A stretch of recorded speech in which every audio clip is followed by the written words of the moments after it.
Welcome to the Murder Media podcast, where we analyse and overthink true crime. I am your host, Dr. Stella Marie Gaynor, and you can follow the Murder Media project on Instagram at murdermedia81, that's the numbers 81, and on Facebook at Murder Media, and you can email the podcast direct at murdermedia81@gmail.com. How's everyone going? I hope everyone is well and good. I'm not too bad, actually.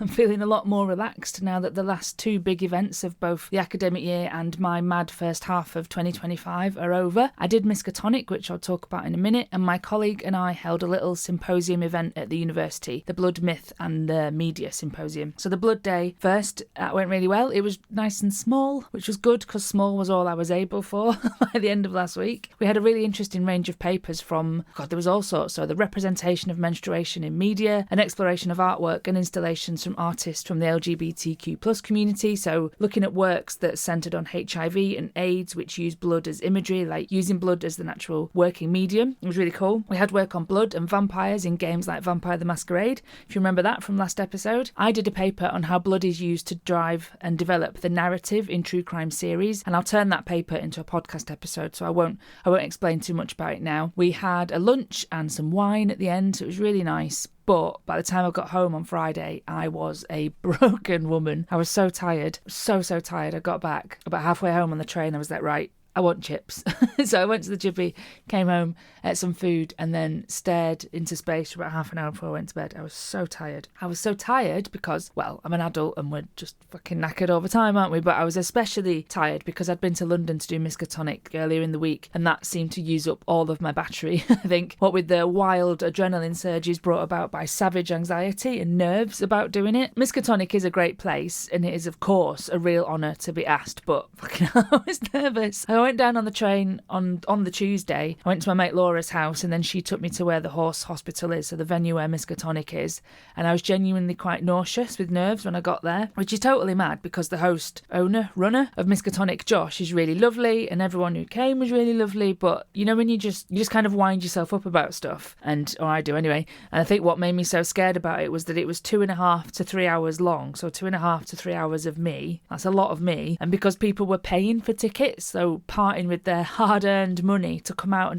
a Tuesday as well. Who wants to go out on a Tuesday to go and see me yap about murder media? So I suppose I felt the pressure of making it worth their time, making it worth their effort, and making it worth their cash, because everyone's skint, aren't they? But I did it and it's done, and with that and the Blood Symposium, so remember that mad batshit 8-month plan that I made back in January that takes me to August. But the plan's still there, so we still live by the plan, but now it's just sort of nice things left, or things that don't or shouldn't stress me out too much, which I realise as I say that out loud, that it's famous last words. But yeah, the plan is looking a lot friendlier now. So academically, we're pretty much into the summer. I've got some exam board stuff to do in the next few weeks. There's graduation in July, but basically, like I said last episode, I've got loads of my time off booked in the coming 3 months. And I know I said that last time, but with Miskatonic done and the Blood Symposium done, I feel like I can actually think about and look forward to that time off now. It feels real. So let's talk about true crime media then. I think we definitely should get to that. I've got the window open, I should say, because it's really, really hot. So you might hear the outside world, and is what is now tradition. The temperature in this room, the temperature generally just shoots up whenever I record. So this little room is absolutely roasting, but if I close that window, then I might die. So I've got to leave it open. Right, true crime content. What we're talking about this week. Last episode, when I was talking about Bailey Sarian and her video on the vampire clan, I mentioned the true crime, supernatural ghost hunting thing, and it kind of rolled around my head for a few days while I spent some time on YouTube looking for a bit more content like that.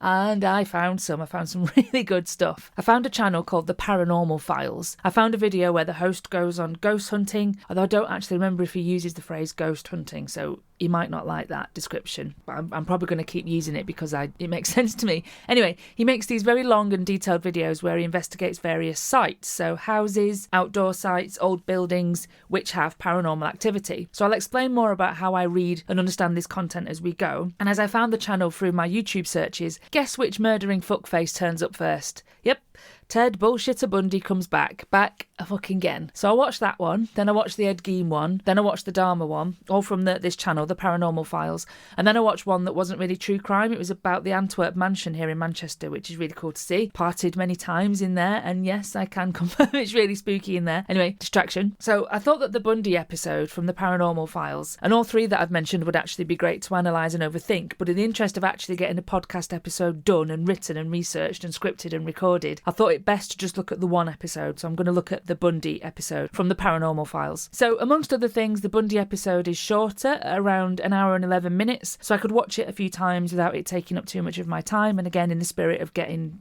shit done. So it's well worth pointing out here that the host of the Paranormal Files, Colin Browen, and his videos can be over 3 hours long, which is wild in this world of short form content, but I do love to see long form content, so fair play to him for taking the time to create such long videos. And speaking of long videos, this episode might be quite long. It's difficult to tell how much am I going to ramble and get distracted, but the script that I've got here is quite long, longer than usual, so we'll see how we go. Anyway, I should point out that I've only watched the 4 videos from this channel, the 4 that I've just listed, so the Bundy, Gein, Dharma and Antwerp Mansion one. So in this podcast episode here where I talk about the videos and the channel, I'm not really speaking to all of it or for all of it, or for all of the content on this channel, the Paranormal Files, because I've not seen enough of it. I can only speak to the 4 videos that I've seen. I also want to point out very clearly, very, very, very clearly, that just like in the episode where I talked about Glam and Gore and her visit to the Lizzie Borden house, do you remember? It was Jan. I'm not here to say that I believe in this stuff. I'm not here to say that I don't. I don't have an opinion on anyone who does believe in it. I'm not here to debunk or argue or be mean, like none of those things. It's my job as a media scholar to analyse and to understand. So I take the media text as it is. And, you know, it's more fun that way. So I'm not trying to pick at anyone who might believe in this stuff. I'm certainly not picking at the host who, you know, creates this content. I'm analysing the media text as it presents itself, as I break it down and understand it and kind of situate it in larger scholarly fields, and also how I situate it and understand it with regards to the Murder Media Project. Right. Good. Just wanted to say that right up top. I'm sure I'll mention it again anyway. So I said last week, wasn't last week, was it? Last episode, it was 2 weeks ago? 3 weeks ago? Doesn't matter. Last episode, that the true crime supernatural crossover isn't going to be in the Murder Media book. I would like it to be a journal article at some point because, you know, I love the Glam and Gore videos and I found this YouTube channel, which I'm going to watch more of. But at the very least, you know, whether it makes it into a journal article or not, because that's always quite a large undertaking because of fucking the peer review system. Anyway, but at the very least, it'll be something to explore here in the podcast. The Paranormal Files is a YouTube channel started in 2015. The host is Colin Browen. I hope I'm saying that correctly. And the channel explores all things paranormal, including spirits, religion, demons, and extraterrestrials. The channel has 1.3 million subscribers, and there's loads of content on there, loads and loads of videos. So if you want something to binge, if you want something to work your way through, honestly, go and have a look. It's really good fun. Colin is the main creator. He films and edits everything. He's credited on all the videos. And like I said, some videos go over the 3 hour mark, and it's really no mean feat making stuff that long. In the Bundy video, it's Colin and his dad, Jeff. In the Gein and Dharma ones, Colin is with his wife Courtney and his dad is there as well, and his mum Mary, and it's an absolute delight to watch this family do stuff together, which is an aside, but it's really sweet to see them doing stuff together. So as is my way, I want to talk more generally about ghost hunting, and again, I'm not sure if Colin would use that phrase, so I'm sorry if it's wrong, but I'm going to keep using it because for me it covers a lot of what I recognise in these videos from other media texts that do similar things. I'm going to talk generally then about ghost hunting media and try and draw some threads back from when I kind of just dipped my toe into this type of murder media when I did the episode about Glam and Gore. There is a fair amount of scholarship on ghost hunting TV, paranormal reality TV, and I found some stuff on dark tourism and its place on YouTube. So I was reading around all of this stuff to frame my own analysis of the Paranormal Files, sort of, you know, doing the literature review section of doing a piece of research. And I looked at these 3 areas because as I was watching these videos, they were the codes and conventions, genre conventions that I was seeing being formulated or reformulated into this relatively new digital form. All media is in dialogue with other media, so all media texts borrow from and adopt elements of other types. Genres are hybridized frequently to make new ones, to evolve the genre, to develop the media text. And in the Paranormal Files, what I see going on here is dark tourism, something which I've taken part in myself. I love going to spooky places on my holidays, and conventions recognisable from ghost hunting and conventions recognisable from paranormal reality TV. So much like, say, Bailey Sarian combining the makeup tutorial with what is essentially true crime storytelling or true crime podcasting, or that Manhunt series that I talked about in episode 1 of this season of the Murder Media podcast, which was a hybrid of true crime drama and police procedural. So the Paranormal Files combines recognisable forms, so dark tourism, ghost hunting and paranormal reality, combines these recognisable forms with the conventions of YouTube, conventions which we've already discussed in previous episodes of this podcast, certainly in this series and a little bit in series 1. Let's unpack the Bundy video from the Paranormal Files with these frameworks. The video's full title is Ted Bundy, All-American Monster, in brackets full documentary, and then serial killer, true crime, paranormal files. So those 3 phrases at the end, 3 words at the end, are helpful in YouTube searches. So when I'm searching on YouTube to look for this kind of stuff, it's those words that brought this video to the top of my search. Now in that title, the word documentary there is really interesting, and I'll get to that later. So first, let's look at the dark tourism, or as the author of the journal that I read called it, virtual dark tourism.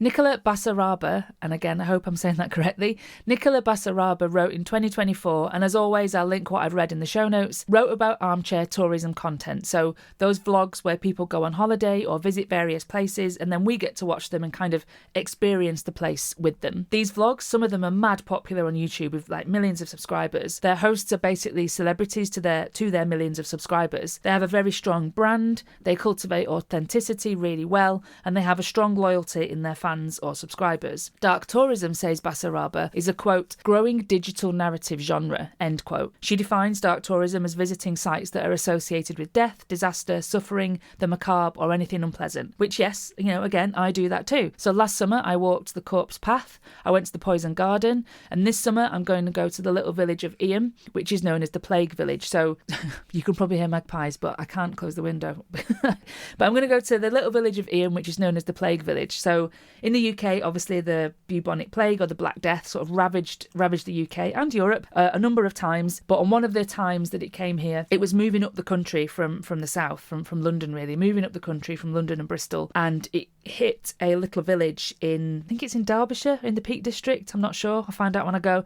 Hit this little village of Eyam. And it was really, really tiny village. It's still really small. And I think the local priest sort of decided that, right, we need to basically put ourselves on what we now recognise as quarantine or lockdown. They did a village meeting, I think, and everyone decided that, right, okay, we'll quarantine ourselves, no one will leave the village, we'll make sure it doesn't spread. And they all stayed there, and like loads and loads of them died. But their sacrifice meant that the plague stopped spreading and didn't travel further up into the UK. So a load of people sacrificed themselves and saved the lives of countless millions of other people during that wave of the Black Death. Anyway, so I'm going to go there. That's dark tourism, and I'm going to go and visit more dark tourist sites in the UK as much as I can. So these dark tourism vlogs on YouTube, the virtual dark tourism vlogs on YouTube, have a structure that we can recognise in this developing narrative genre. Basaraba quotes from Moon et al. To understand the appeal of watching such videos. She says it encourages a telepresence, which, quote, is the feeling of being transported to the virtual world presented. It also develops a co-presence when the viewer feels the same as other viewers, generating a sense of being in the company of others, this sense of community. And being YouTube, we can see that in effect in the comments section. The comments section on the Paranormal Files seems really nice, which is mad for the online world, right? It's usually full of complete bastards being horrible to each other. But the comments section, and I say seem because I've not read every single comment on every single video, but they seem nice. Seems quite supportive, particularly supportive of the family dynamic in the videos, and the comment section seems to overwhelmingly believe in the spiritual ghost hunting stuff. Basaraba is looking at the virtual dark tourism videos and using work from Eaton from 2019, he's able to define a structure common to this type of content. So the videos, they say, start with narrative priming. The host will review pre-existing stories and folklore or legends about the site of the haunting that they're visiting for the vlog. Here in our Ted Bundy video from the Paranormal Files, the episode opens with a montage of existing footage, so news footage, documentary footage, photos of the Bundy case. Now really, if anyone has anything to do with true crime, we know the Bundy story. And I think, I know I said it at Miskatonic, and I might have said it on here as well, that Bundy, Dahmer, Gein, Gacy, they're like entry-level serial killers, entry-level to the world of true crime. And me and Laura talked about this last year about Dahmer and Bundy as being kind of household names, and David Schmid has written about these killers being positioned as celebrities. So this explanation of Bundy at the start forms the narrative primer to the ghost hunting investigation to follow, even if the information might already be well known. After this short montage, the Paranormal Files Bundy video introduces Salt Lake City, the location for the shoot. Standing in the street, Colin directly addresses the camera to explain that the house behind him is the very house in which Bundy stayed while he was pretending to study law at uni. I know he did actually go to law classes, but I don't see how a student can be focused on their studies and, doing all the reading when their hobby is kidnapping and killing young women.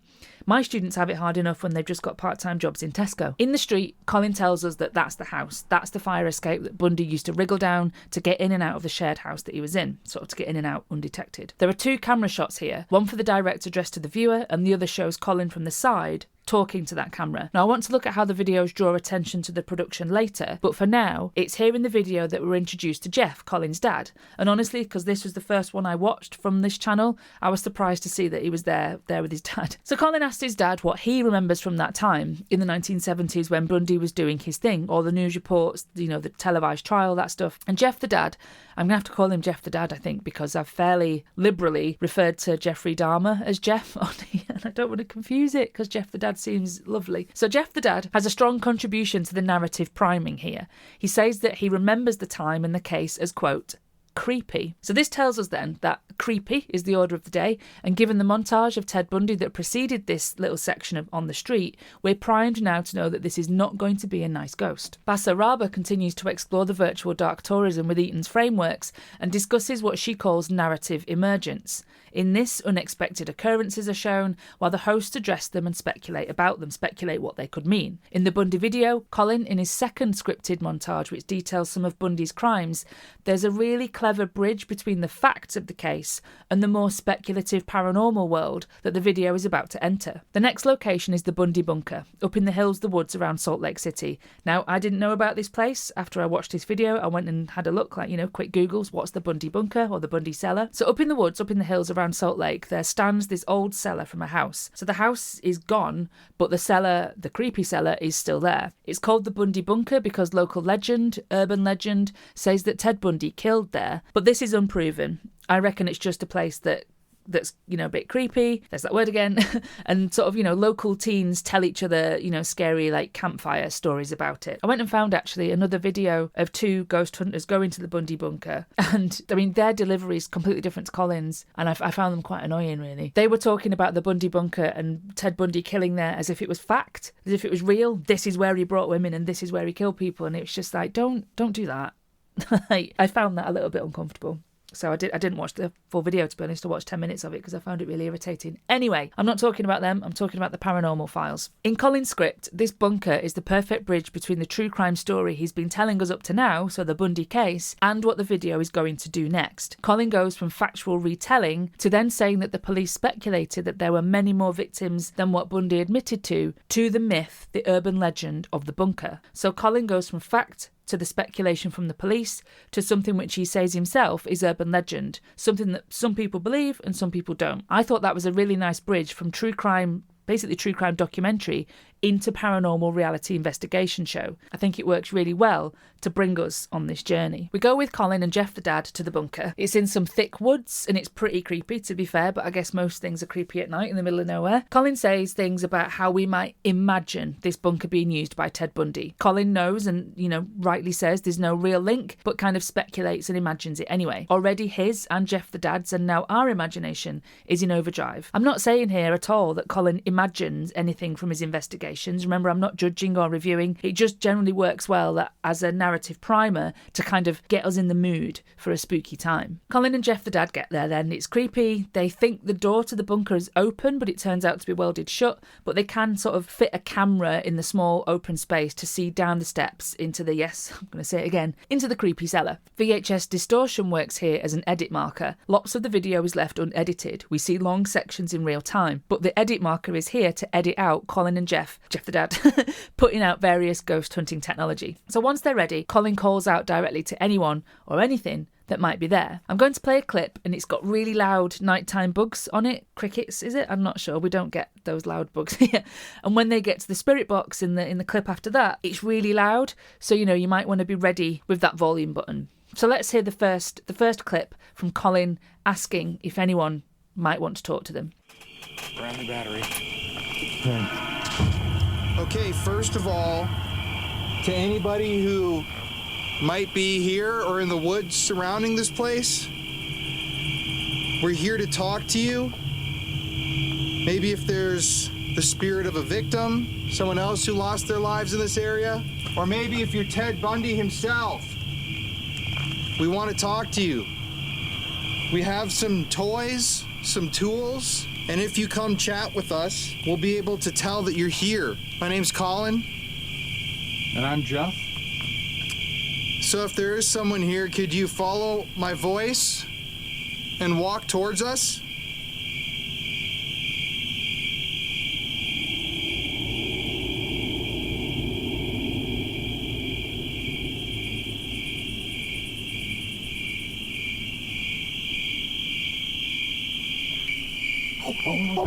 Grandpa, dude. Okay, hold on.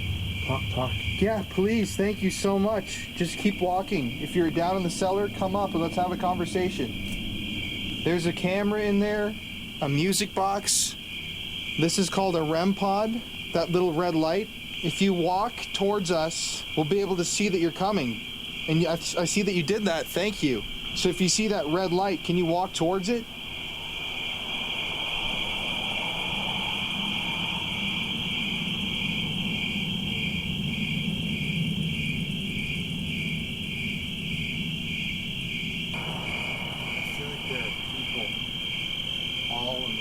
Yeah, I don't.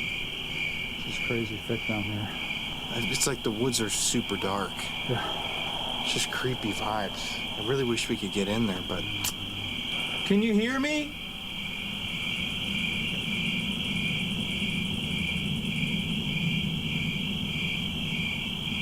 Let's do a spirit box real quick, okay. And we can do an SLS. Okay. In that clip then, what you're hearing, Colin has placed a REM pod by the door of the bunker. A REM pod is a device used in paranormal investigations to detect disturbances in an electromagnetic field. It emits a field around its antenna, like it's got a pull-up antenna on the top. It's like a little round box. It looks like a mini rig with an antenna on the top and little lights on it. It alerts the users of the REM pod with lights and sound when that electromagnetic field is broken. This supposedly indicates the presence of a spirit or other paranormal entity, according to ghost hunting equipment retailers. The device is often used to try and communicate with spirits by asking them to interact with the field. So it did flash when they placed it down, so now Colin kind of encourages the ghost or spirit to come forward. Colin is always respectful. He thanks whoever it may be for already making the REM pod respond, which brings us to the spirit box. So Colin uses it first and hands it to Jeff the dad, and in the by now conventional to YouTube ghost hunting, the text of the voices on the spirit box is overlaid on screen to guide or direct the viewer to the interpretation of the hosts. I'll play you a clip from when Jeff the dad has the box, and it really does seem to answer his questions. Can you say it a little more clearly? How you died? Fast? Here, I'm gonna let you ask a couple questions. You're next. You're next. It said you're next. How'd Okay. you die? You're next. Okay. Get out. Get out. Okay, why? Can you tell me your name? Please tell me your name.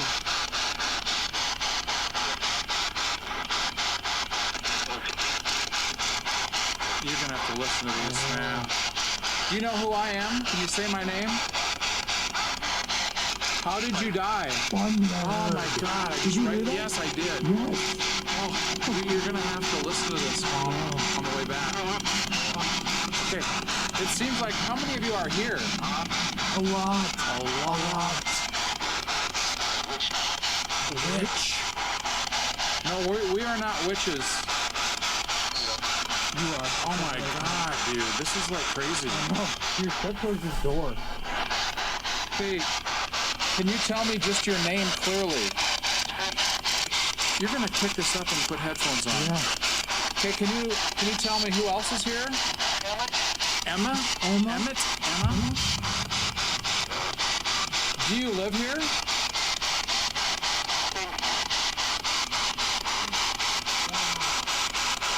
Do you live here? Yeah. How many of you are here?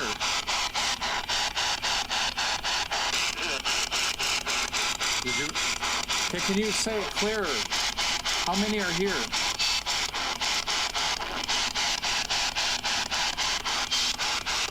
We're friendly again, remember.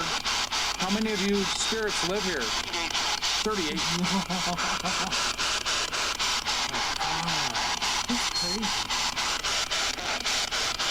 Can you tell me at least how one of you died?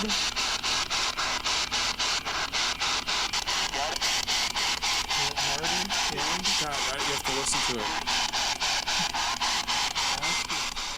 We can hear there, and you can see if you go and watch the video, and I definitely encourage you to do so, Jeff the dad asks various questions and the box answers. Jeff says more than once that, quote, you're going to have to listen to this back on headphones to get a better reading or, to understand what it says. Jeff the dad asks how many are here, how did they die, and the text overlaid interprets these as having answers. There are 8 here, and how did they die? The box seems to say Ted. I know. In the moment, though, they seem kind of unsure. So one of them's got the camera, the other one's got the spirit box. And when the spirit box makes a noise aside from the radio static, they kind of, Colin and Jeff sort of look at each other very wide-eyed. Sometimes they speak the same word. Like they both might say 8 or Ted, when the box says something. Or sometimes they just kind of look a little, like I said, like wide-eyed, and the interpretation has obviously come after because the text had overlaid on the screen. So in the moment, they do sometimes seem unsure, but YouTube conventions allow the later interpretation to be overlaid as we watch the video, which is constructed to have an appearance of liveness. We're watching it as if it's happening in the now. In the narrative emergence that Basaraba and Eaton discussed, this unexpected occurrence is explained and speculated upon by the hosts to create, importantly for this type of content, a narrative coalescence. The second framework, or recognisable convention at work, so those genre codes and the like, is the paranormal reality show. Now, the Paranormal Files is... What do I mean here? It's quite... This content generally is quite tricky to sort of put in a particular genre box. So I'm not saying it's a reality show. Neither is it from my watching those 4 episodes trying to be a reality show. Colin makes essentially documentary film, and more on that later. But there are elements in there which are reminiscent of paranormal reality shows, paranormal reality TV. Now, I don't know if I've said on here before, I've certainly said it a lot when I'm teaching, that it really pisses me off when certain media texts get maligned, when they're regarded as trash or not worthy of study. And true crime is one of them, as is soap operas and as is reality television. So it's that stuff, no, I've said it on here, haven't I? Me and Laura talked about it. But it's that stuff that is widely regarded as being for women, so therefore it's worthless. And attitudes like that are really unhelpful. So aligning the Paranormal Files with reality, with paranormal reality TV, is a way that I can understand it and sort of position it in the wider media landscape and in the wider murder media landscape. So again, I'm not saying that it's reality TV. I'm saying it has lots of elements reminiscent of paranormal reality television, and that is in no way to malign or, say that this stuff is trash, because it is really, really not. All media content is worth examining. Mark Boyd Smith says that, like most things, the paranormal reality TV show is nothing new, and he charts it back to One Step Beyond on US TV in 1959. It finished airing in 1962, and In Search Of, which aired between 1977 and 1982. So this kind of programming has a long heritage in television. Smith points out that TV leans towards realism, or a version of the real, and it uses various narrative structures and aesthetic strategies to blur the lines between fact and fiction to signal authenticity. That this kind of TV, this paranormal reality TV, adopts elements from documentary and from TV news. Boyd says, quote, paranormal reality shows expose the tension between fact and fiction at the heart of the reality show genre by exploring it directly rather than obliquely. They explicitly draw on that tension to generate content. End quote.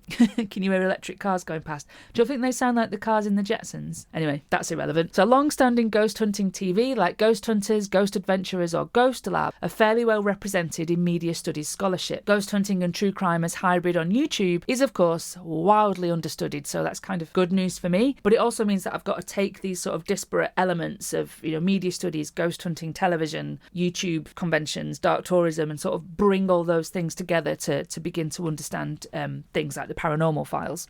The discussion of realism that Boyd presents is really useful to understand the Paranormal Files. Boyd states that realism is constructed through elements borrowed from documentary, which creates, and this is really important given the subject matter of these videos, which creates a shorthand for authenticity. News sources, for example, are reconfigured to, as we have seen, create that narrative primer. There are also stylistic hallmarks of documentary, all of which are at work in this Bundy video from this YouTube channel. So, for instance, handheld or camcorder surveillance, for example. Remember before I said that there are 2 shots in the street where Bundy lived? One is for Colin's direct address, and one observes Colin doing that address. There is a layering of surveillance here, or a layering of documentation of this process. This calls into focus the production of the media text itself, and this is what splits the paranormal reality show away from what might actually pop into our heads when we hear the phrase reality TV. In reality TV, as Jason Mittell notes, the apparatus of production is usually downplayed, making the production as invisible as possible, sort of downplaying the constructed nature of the programme so that it appears to be real. Think about, say, what's the last reality stuff that I watched? The Traitors, right? There's clearly crews and cameras everywhere, but this is not acknowledged. In paranormal reality TV and here in the Paranormal Files, the apparatus of production is highlighted, focused on, played up, so as to generate authenticity. And even more so for ghost hunting, the careful attention given to showing us, as Colin addresses a camera, showing us where the tech has been laid out at a dark tourism site, it demonstrates the construction of the form, the construction of documentary, and presents all of these elements as markers of immediacy, intimacy, and authenticity. We've mentioned authenticity and intimacy with YouTube before. Bailey Sarian and Brittany Vaughan and Glam and Gore, they all need to cultivate this kind of trustworthiness, and the same goes here. Other stylistic hallmarks of the documentary include observational actuality footage. This appears through the video as Jeff the dad and Colin observe each other's actions. There are first-person participants. In this Bundy video, it's just Jeff the dad and Colin, but in the others I watched, the Geen one, the Dharma one, the first-person participants appear as expert as they give eyewitness testimony and provide commentary as a figure of authority in the given subject. What struck me too, especially as I've been really recently writing about the Netflix documentary, and I was talking about Netflix documentary last week at Miskatonic, and talking about their house style and the Netflix gloss that I've talked about here before, that the documentary films made by the Paranormal Files have much more in common with the traditional notion of documentary filmmaking. Documentary used to be quite a fringe operation, usually made by independent filmmakers and quite often self-funded. The new documentary form from the likes of Netflix or Amazon Prime, throwing loads of money at it and, as said, developing a house style, has shifted the conditions of making documentary film, which in turn shifts the final product in its aims and its scope.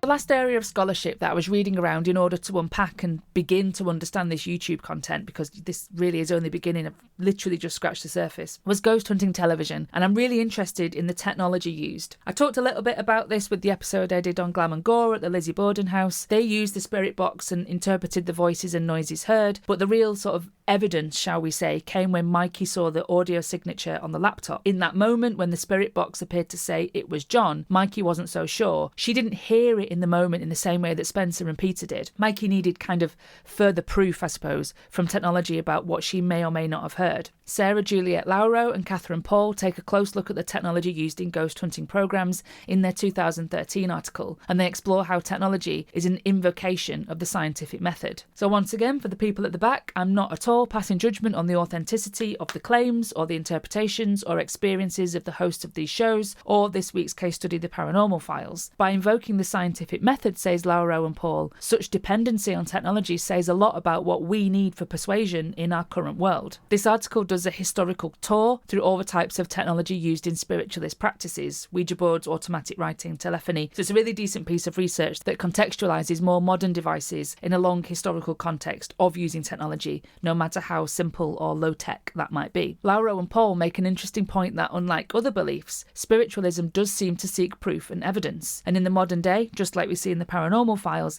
using increasingly complex technology. An authenticity, they say, is garnered from the use of such technology. In the episode that I discussed with Mikey and friends at the boarding house, I explained the spirit box and how it worked, sort of scanning radio waves, so I won't go through that again. In this Bundy video from Paranormal Files, the most intriguing bit of kit, which I'd never seen before, and again, I've not watched lots of this stuff, so I've got some annual leave soon, like I said, so I'm sure I'll watch some more, but I'd not seen this device before, and it's fascinating when we consider it as part of murder media and the wider debates we've had around the focus of the story across different true crime texts. The device is called an ovulus. Oh God, there's another word I can't say. Put that on a list of things I can't say. Ovulus.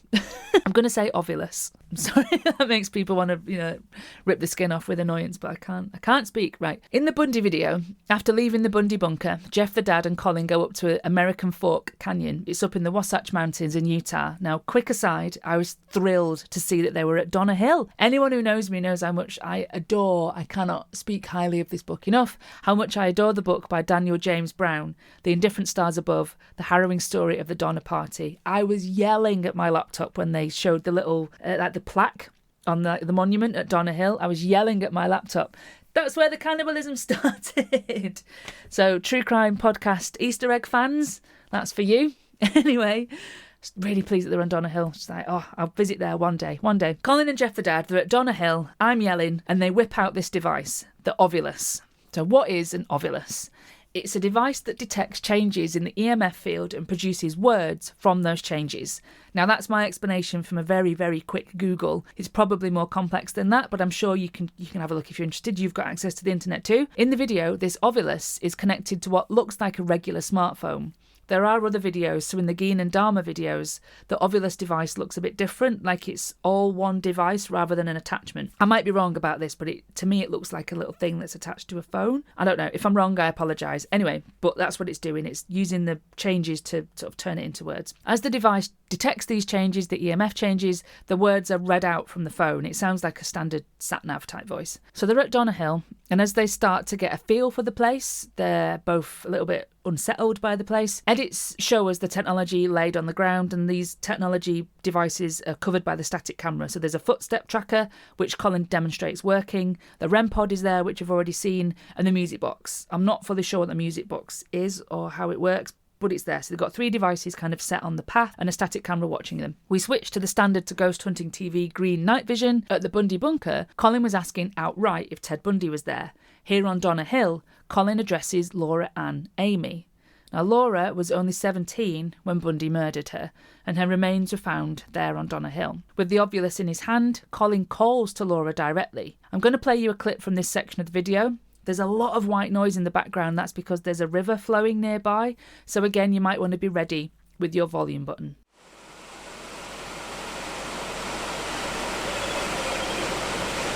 Is there somebody here with us? Look at that. Full red EMF. Meeting. Yeah, we are meeting you. Oh, Nice to meet you. Can you tell us your name?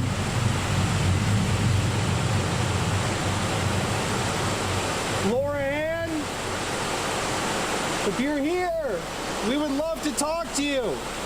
We're so sorry about what happened. If you're still here, follow my voice, Laura Ann. You just hear it? I just heard like a... I just went over this way because I thought so. What? Oh shit. Oh no. Bones! Oh my god. Bones! Really? They found her body up here. I Bones! know. Bones, man. Laura! They did find your bones, Laura Ann. I'm so sorry that happened to you. Can you tell us? Hearing stuff. Can you tell us your name, Laura? Can you say Laura Ann? It's really eerie. I feel like I see humans, like shadows. Bad. Bad. I feel like shadows, humans, Well, you bad. You just said that you felt bad. And yeah, I do feel bad. I'm so sorry, Laura. Yeah. It is bad what happened to you. Can you tell us what happened to you, Laura? Yes, I'm here. Yes, I'm here. Laura is here. Heard it, yeah. Yes, I'm here. So, Laura, it is you. Laura, can you please describe to us wherever you are? Sacrifice. Sacrifice. What happened to you? Sacrifice? I can't. It's okay. Yeah, Show I it. just won't do it. You were sacrificed, Laura? And she was murdered. She was brought up here and killed. What did Ted Bundy do to you? What did that man do to you? How did he kill you? Maybe you're over here, Laura? Watch your step. Where the fuck? Death. Many deaths. Okay, Many oh my deaths. God. Come over here, man. Come over here. So there were many deaths. Did Laura, if we are talking to you, does that mean that the guy who killed you killed other women up here in this area? Because there's a cave where it's rumored that he murdered people. In that clip then, Colin addresses Laura and Amy directly. He interprets the obvious words as communication from her. Fact tells us that Laura was found on that hill, and here the conventions of the ghost hunt suggest that Laura is somehow still there. Colin continues to talk to Laura via this device, and as the minutes unfold, it seems that Laura is lonely and that she's afraid.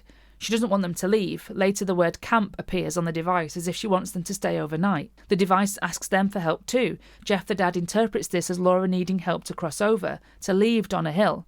Now again, I'm not saying I believe and I'm not saying I don't. That's not what I'm doing here. But what does strike me is that while Colin asks the devices throughout the video what Bundy did and why, the vast majority of this video sees Colin communicating with the victims. And real or not, that's irrelevant. This is an interesting recognition of the victims as people. People who had full and rich lives before they were taken. There's plenty of work done on the spectral nature of the True Crime podcast as it seeks to give voices back to the victims. In those studies, the spectral nature is developed as a framework for understanding, as like a metaphor, and words like evocation are used. Here in the Paranormal Files, that evocation and spectral nature is more literal and explicit. Colin talks directly to victims, gives them back their voices. And in this conversation, any spookiness or scariness, for me anyway, kind of faded away. And that's not a bad thing. The words on the ovulus, are genuinely really sad. I won't play the whole clip because it would be really long and, I don't want to overstep the boundaries of using other people's content, and you should go and watch the video on YouTube anyway. But here are some of the words spoken by the ovulus at Donna Hill. Bones, sacrifice, he's coming, ghost, Sarah, don't go, arrest, voice, Roberts, would you help, passage, keep going, would you help again, worried, Anna. That's wild, right? But it's also, I thought, really sad. So while, again, the ghost hunting's not everyone's thing, I would put this content, if I was going to categorize and place all this true crime murder media content in boxes, I would put this content over with something like Falling for a Killer because of its concerted effort to remember and consider the victims and who they were. Or in this case, through this frame, who they still are. There's one more thing I want to mention because in the Dharma video I watched from the Paranormal Files, it genuinely gave me the proper heebie-jeebies. So I love horror, of course, and, previous work, previous book, whatever. In these videos, Jeff the dad uses an SLS camera, a structured light sensor. And from, again, a quick Google, it works like a Xbox Kinect camera. So Google says it's a device that utilises infrared technology to detect and map the depth and shape of objects in its field of view. It's based on the Xbox Kinect technology and is designed to identify human-like figures, even in seemingly empty spaces, by recognising skeletal and joint structures. It genuinely scared me a bit. At the Bundy bunker, they whip out this SLS and it shows on the screen a stick figure kind of crawling up the side of the bunker, and I was like, yeah, all right. I'm not sure. But then when I watched the Dharma video after, Colin and company go to where the Oxford Apartments once stood, Dharma's apartment block. So it's not there anymore, it got demolished and now it's basically a bit of waste ground. Dharma killed quite a few in there. I can't remember the exact number, but one is too many, isn't it? So they're at this site and Jeff the dad has the SLS and there are these stick figures, but they're lying on the ground, like they're lying down, and it's really creepy. So in the other videos, these stick figures on the SLS, they stand or they're attached to objects like furniture. There's one attached to a cupboard in the Geen video, and here they're lying on the ground, and Jeff the dad, I think it is, I can't quite remember because I've only watched it once. It's over 3 hours, that one. Interprets it as a reference to the dead bodies lying in the apartment, and they're just lying on the ground. So yeah, I totally got goosebumps in that bit. I was watching it. I was watching that one on the telly downstairs rather than on my laptop, and that was on. These stick figures crawling on the ground, and I'm like, what the fuck is that? So yeah, it's dead good. It's, you know, it's the videos are genuinely entertaining. Right, so let's finish this Bundy episode. At the end, Colin visits with Jeff the dad the cemetery where Melissa Smith is buried. So Melissa Smith was the daughter of the local police chief. She was killed and she's buried there. He takes flowers to the little stone, and again he addresses her directly. And I'm sure there is stuff to unpack here regarding true crime and ethics. Again, no judgment whatsoever, but as I've said before, I'm not the person to do this. There are brilliant scholars who do that, but for me, ending the video with Melissa's name and not Bundy's name makes a change from so much of the other Bundy content that we've looked at here on the Murder Media podcast. All right, I'm going to leave it there because I am roasting. I also would like some breakfast. It's 10 to 11 in the morning and I've not eaten yet. I've just had loads of coffee, as you can probably tell. Go check out the channel. It's just called The Paranormal Files, easily searchable. They have an associated podcast as well called, I should have looked, American Murder? I don't know. I'll link it. Of course I'll link it. But there's loads of investigations on the YouTube channel. The serial killer stuff is not the main bread and butter of the channel, as it were. They look at all kinds of things. And like I said, the episodes that Colin makes are really long. So if you want stuff, or some of them are really long, if you want stuff that you can put on and let it play for ages and just, you know, have loads of content to get through, it's really good for that. I've really only scratched the surface here of the existing scholarship and research into the areas that I thought useful to understanding and unpacking this content. I did, a day and a half? Not quite 2 days worth of reading, and that's really not very much at all. But as I said, the paranormal stuff, it's not going in the book, and the book proposal actually updates. The book proposal is finally with readers, so when that comes back, hopefully in about a month, hopefully then it'll be all systems go on actually writing it, which is a bit scary, but you know, it'll get done, won't it? But yeah, so the paranormal stuff, the supernatural stuff isn't going in the book. I might make it into a journal article. I might just do it here on the podcast. The next episode, give me 2 weeks please, because I'm off to a festival this coming weekend. So thanks for listening, and thanks again thank you again for bearing with me during this really busy time. I'll speak to you soon in about a couple of weeks. Goodbye.